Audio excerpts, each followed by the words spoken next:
Yun, good evening mga kataba. Ako nga pala si Kebats. So ngayong gabi, magmumukbang tayo ng lumpia. Luto ni Mrs. Tapos meron ako dito, hot sauce, Texas Pit. Pakangan yan, tangin na the best. So, buha ko ng mangkok. Kaya natin yan.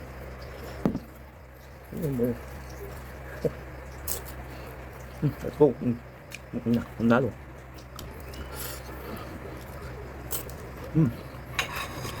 Hindi kasi makikita. Pero nakakata ganyan para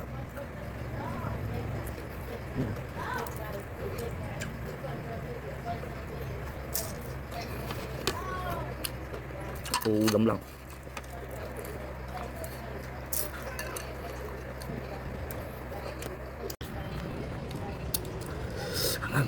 Thank you. Please follow, like, and share lang. So, ayun. Pasensya na. Hindi na nabidyo lahat at wala nang internet. Kaya ako, so sarap.